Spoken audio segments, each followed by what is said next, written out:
ಸಂತೋಷವಾಯಿತಪ್ಪ. ದೇಹದಲ್ಲಿ ಅದೇನೋ ವಿಶೇಷವಾದ ಚೈತನ್ಯ ಮೂಡಿದ ಅನುಭವ ತಾಯಿ.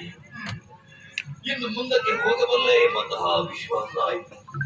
ಅಮ್ಮ, ನನ್ನನ್ನು ಕಂಡು ಕೈಯಲ್ಲಿದ್ದಂತಹ ಪ್ರಸಾದವಲ್ಲೇ ನೀಡಿ ನನ್ನ ಪ್ರಾಣ ಉಳಿಸಿದೆಯಪ್ಪ. ಧನ್ಯನಾದೆ. ಮುಂದೆ ಹೋಗಲೇ ಹಸಿವೆ ಎಂಬುದಾಗಿ ಪ್ರೀತಿಯಲ್ಲಿ ಬೊಬ್ಬಿಡುತ್ತಿದ್ದಂತಹ ನಿನಗೆ ಚಂದ್ರನಾಥ ಸ್ವಾಮಿಯ ಪ್ರಸಾದವನ್ನು ನೀಡಿದವಳು ನಾವು. ಆ ಪ್ರಸಾದದಿಂದಲೇ ನೀನು ಚೇತರಿಸಿಕೊಂಡೆ ಅಂತಾದರೆ ಆ ಚಂದ್ರನಾಥ ಸ್ವಾಮಿಯ ಅನುಗ್ರಹ ನಿನ್ನ ಪಾಲಿಗೆ ಆಯಿತು ಎಂಬುದು ನನ್ನ ನಂಬಿಕೆ. ಪ್ರಸಾದದಿಂದಲೇ ಹಸಿವೆ ಎಂಬುದು ದೂರವಾಗುವುದಕ್ಕೆ ಸಾಧ್ಯವಿಲ್ಲ. ಇಲ್ಲಿ ಹತ್ತಿರದಲ್ಲಿ ನಮ್ಮ ನೆಲ್ಲಾಡಿ ಬೇಡಿದೆ. ಅಲ್ಲಿಯವರೆಗೆ ಬಂದೆ ಎಂದಾದರೆ ತುಂಬಾ ಹೊರಬಡಿಸುತ್ತೇನೆ. ಅನ್ನ ಕೊಡ್ತೀಯ? ಅನ್ನ ಕೊಡ್ತೀಯ? ಬರ್ತೇನೆ. ಕರೆದುಕೊ ಮಗನೇ.